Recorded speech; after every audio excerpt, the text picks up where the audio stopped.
All right, on today's marketing strategy session, we have Jerry with us, and he is going to talk about two types of advertisement. Talk a little bit about Facebook ads, and I know all of you have heard Facebook ads and have been using them for years, probably. And then TikTok ads, which, most of us look at TikTok. We didn't even know they had advertisement, but they do. So, Jerry, thanks for coming on and sharing some insights with us. Absolutely. I'm happy to be here. Great. So let's talk a little bit about the differences between Facebook ads and TikTok ads. Let's just lay the foundation first before we start talking about how to leverage each medium. Absolutely. I think one of the most important things on any platform is understanding who the audience is on that platform, right? Okay. Because even if you compare sort of like Facebook to Instagram, it is a different demographic in a sense, right? Hmm. So always understanding who's on the platform and who you're trying to speak to directly, I think is so important. So going back to TikTok, it is a youthful platform right now. It is Okay. showing some good signs in terms of sort of like aging upwards. Okay. I think I read not too long ago that anywhere between the ages of 22 and 30 was the fastest growing demographic on TikTok right now. So Okay. that's pretty encouraging in terms of long-term sustainability on the platform, right? Because a lot of people see it for little dances right now. Yeah. Um, Yeah. but I, but I think it's going to evolve into much more than that in the upcoming months, maybe a year, maybe two. We'll have to see. But it's definitely a neat platform. It's really changing the way people consume content. Okay. I think it really feeds on sort of our shortened attention spans. Yes. Yeah, it's very visually stimulating, a lot of moving parts. So it's definitely almost like a rabbit hole that keeps people going, right? So again, going back to understanding sort of like who's on the audience and the language, as I like to call it, Okay. is definitely knowing how people like consuming content on different platforms, right? Yeah. So I think that's a huge like a huge sort of like rule that you have to establish. Okay.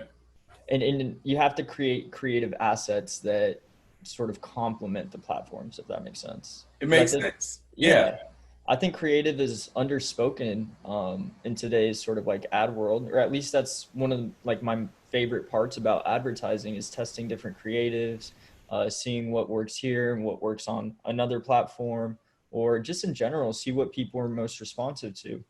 So Okay. at the end of the day, it's just a matter of knowing your audience, right? Yeah. And that's been preached to time and time again. I mean, Yeah. know your audience.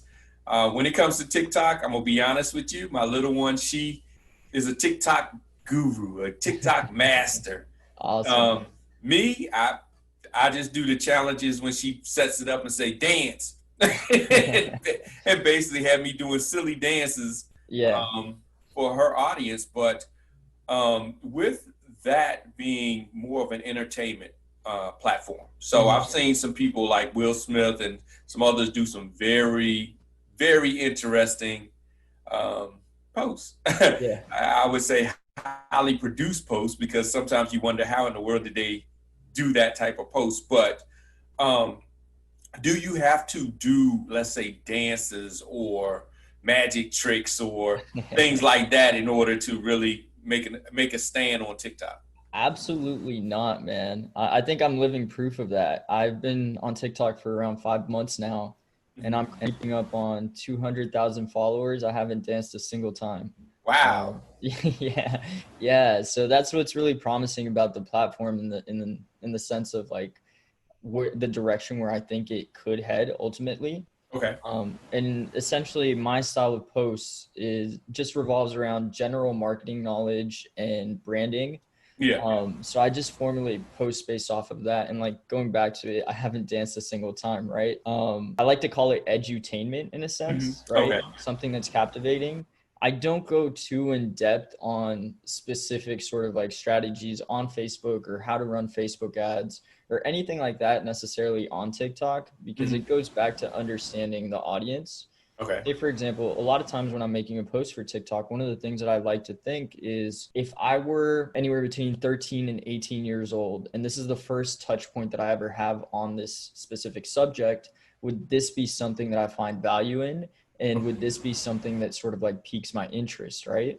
Mhm. Um, so that's been able to work out tremendously well for me so far, and I'm really excited for what's to come on that platform specifically. I think it can be fun. Cool. Now, Yeah. with the younger demographic Mhm. on there, do you look at that as a business sustaining platform, being that a lot of the people that are on it may not be the ones that can make the purchasing decision?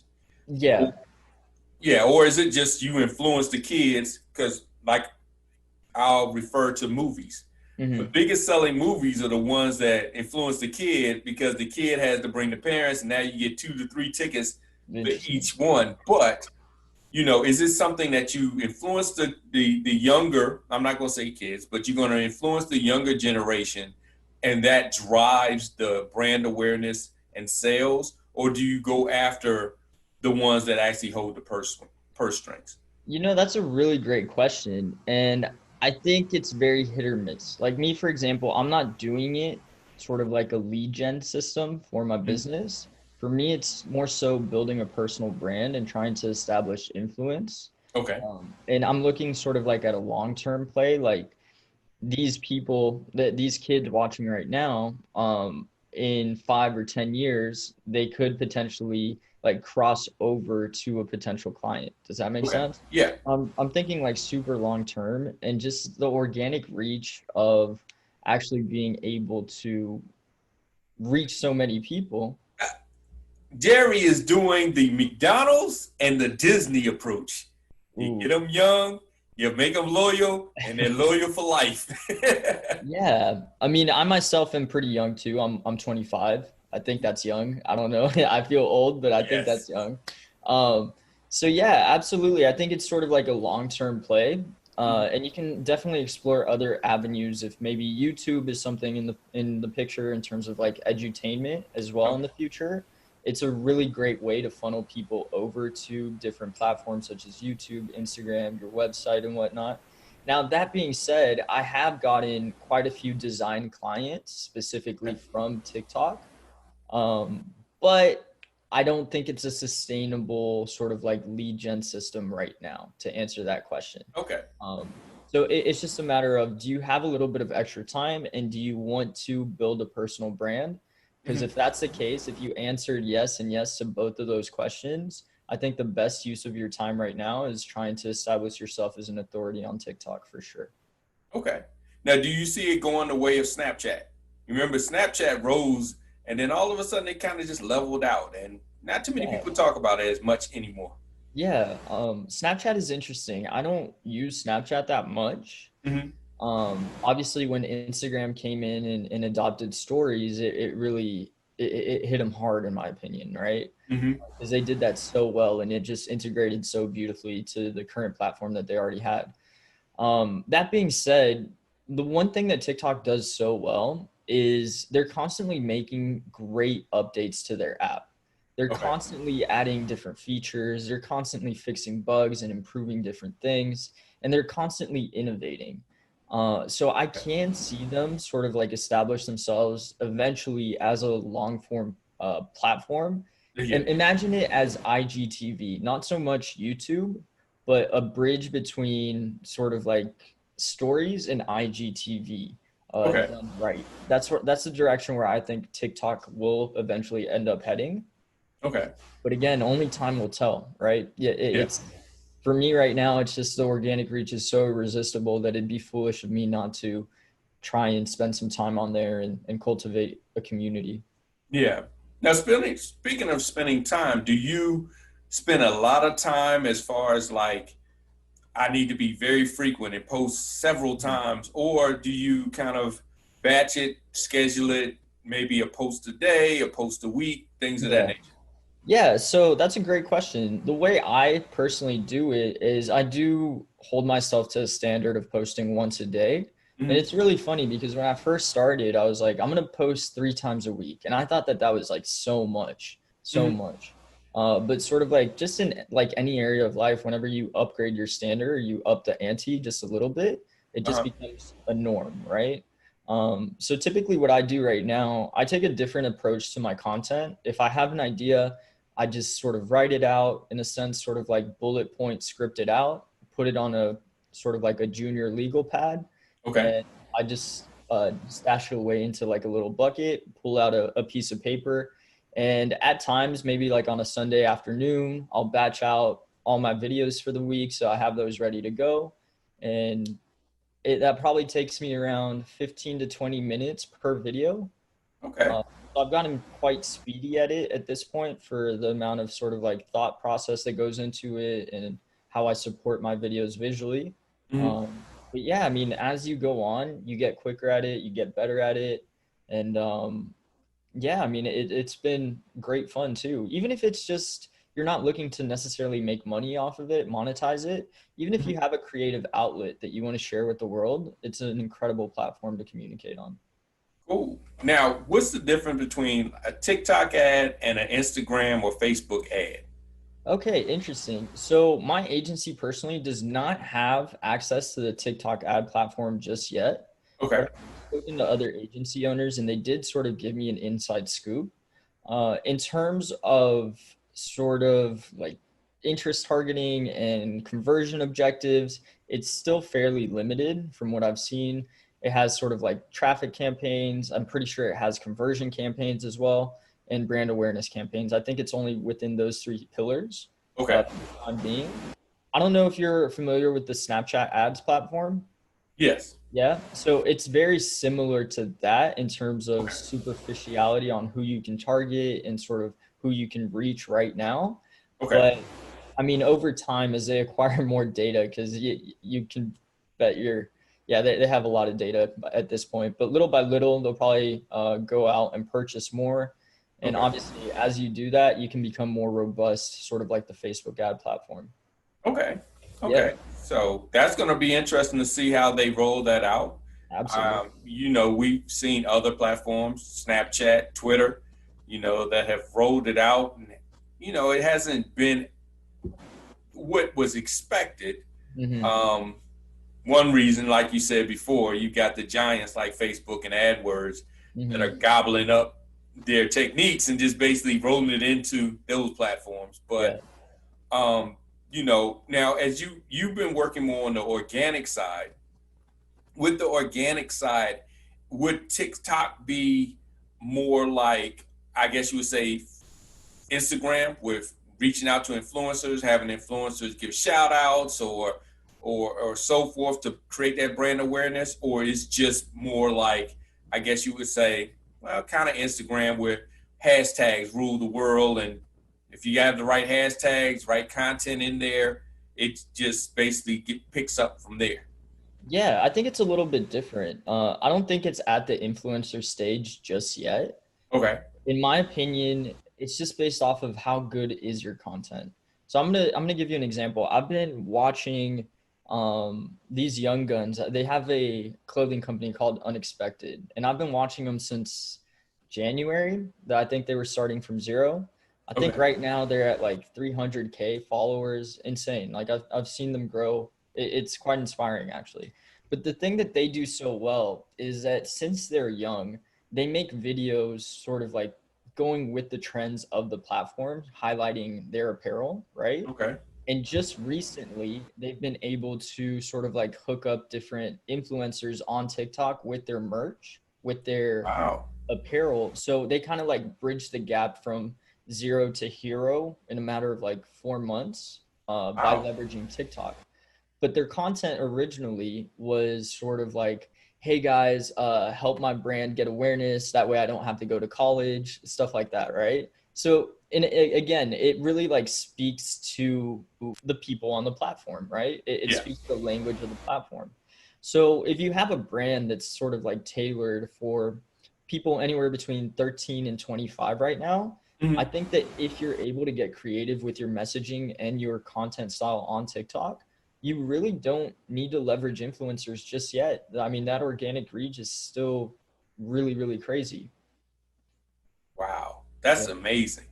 And that's a real good strategy for brands that leverage others to, promote their actual products. That is a great case study right there. Oh, absolutely. I've been trying to reach out to them, maybe do a podcast with them because it's really interesting. Just how they've been able to leverage the platform to build a name for themselves. Not only that, I think they grew their Instagram to like 80,000 followers as well. So they're solidifying their presence on multiple platforms through Okay. TikTok. So Now, that's really how do interesting. you do that cross platform campaigns? I mean, do Okay. you say follow us also on Instagram, or do you just kind of have some way of transferring them over? I mean, how Yeah. does that work? I think asking people to follow you unless they're very, very loyal to you doesn't work. I think it's like you have to incentivize people to follow you. So what I've seen personally is giveaways. You Okay. you sort of like promote a giveaway on TikTok, and the part two to actually enter the giveaway would be by following a set of rules on an Instagram post, whether it's like, comment, share, and make sure you're following our page to enter the giveaway. Okay. And progressively, if you do those consistently without making them overplayed in a sense, I think you'll be able to cross pollinate your audience. Okay. That's great advice right there. Yeah. Without saying, hey, we need more followers, so we'll give you a free Yeah, coupon. Follow yeah. us over here. I think always asking for followers, it never hurts, right? But if you incentivize them, I think it gives them all the more reason to actually follow through with it. Okay. Okay. That makes sense. Makes Absolutely. sense. Now, Absolutely. you also have worked diligently in Facebook ads. Absolutely. How do you approach strategically your Facebook advertisement? Very interesting. So again, it's very contextual depending on what it is that you're trying to achieve, what business it is that you're serving. One of the things that I always emphasize is, to me, advertising in general is a marathon, not a sprint. A Okay. lot of people want to see like overnight results and sales out the wazoo incredibly quickly. And yes, you will get a couple sales, you will get consistent traffic, and you will be able to acquire conversions relatively quickly. Mhm. But always have sort of like a long-term vision and build a plan around that vision, Okay. on any ad platform, in my opinion. But yeah, let's take an example. Let's say, I don't know, what's a good business that you could think of, that a product or service that you'd be trying to sell? Well, let's go with apparel since we've already been on Okay, that path. apparel's Yeah. interesting. So apparel, for me, particularly on apparel, I've never really dabbled with that business specifically, but off the top of my head, I would want to give people a reason to want to buy my apparel, right? Okay. So if you move over to, I think in this specific scenario, advertising would just be the cherry on top. I think when it comes to apparel, you really have to have a really strong brand, in the sense that what do you represent and who do people identify with your brand, right? Okay. And then you can get creative. Say, for example, you have an Instagram page with, I don't know, 50K followers, right? So you already have an audience. You're pushing out a new collection, your summertime collection and whatnot, and you're drawing people organically to your store through your link in your bio. Okay. But you seeing off of your pixel data sort of like a drop off in conversion. Maybe your add to cart to actual purchases are a little bit low. What I would personally do there is that I would create an audience based off of people that added to cart but didn't go through with the entire purchase. Mhm. Create an ad, a witty looking ad that says, "Hey, you left something behind. Here's 10% off, or here's free shipping," right? Okay.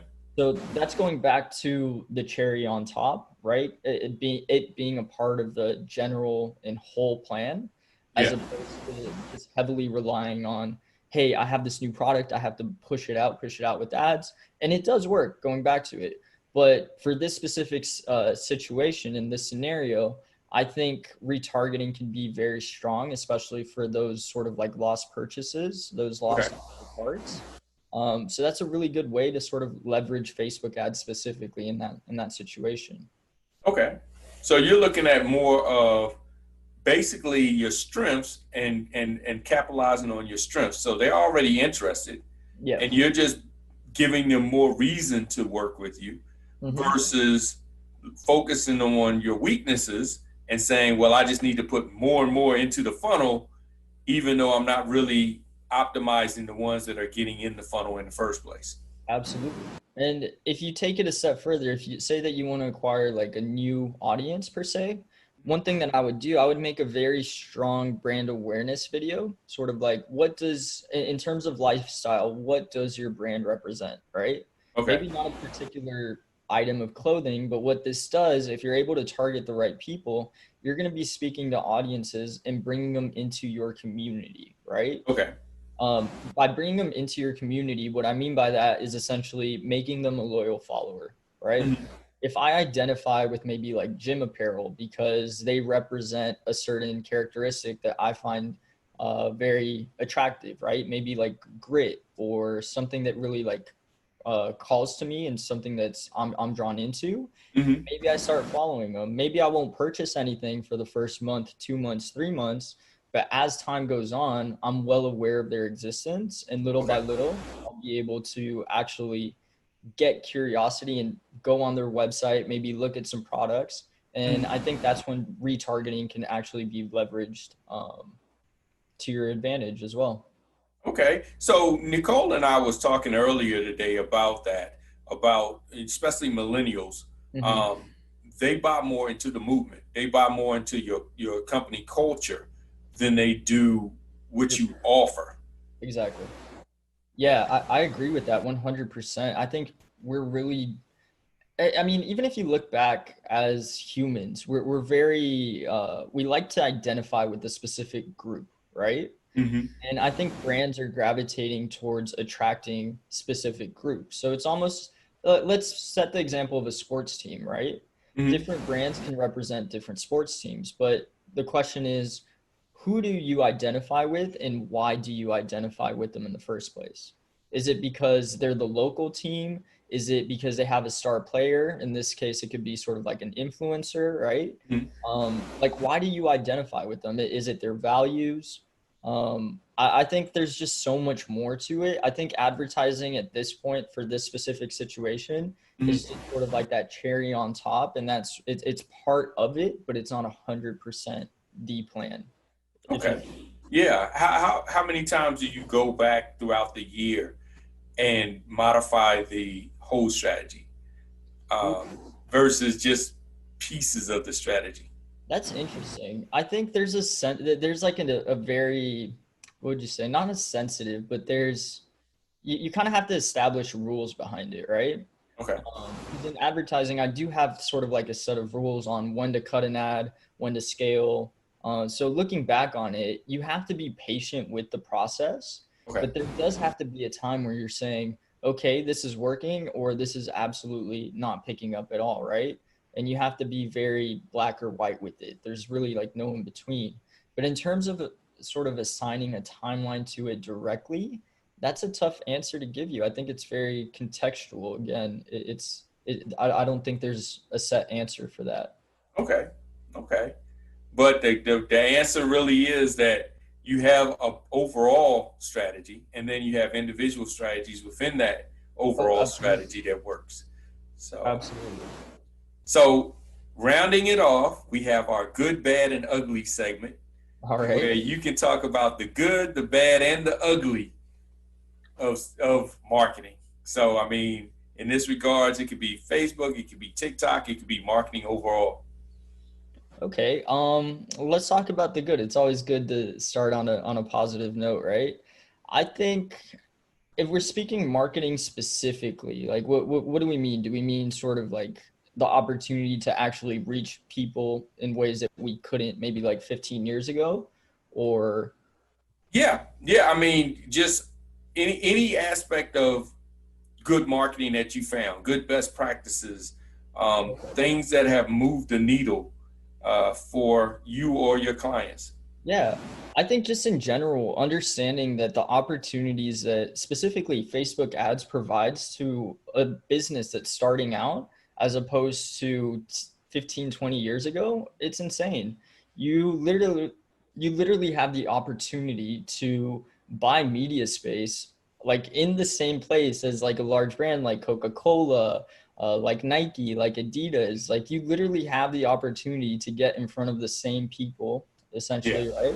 Not only that, like the targeting, just in terms of interests and everything that you can do based off of custom audiences and lookalike audiences is just insane. The amount of sort of like leverage that that gives you and your Mhm. business is really a blessing, I think. So I think that's a really good aspect and an overall direction of where sort of these ad platforms are headed. So that's very exciting. In terms of bad, I don't see too much downside to it, really.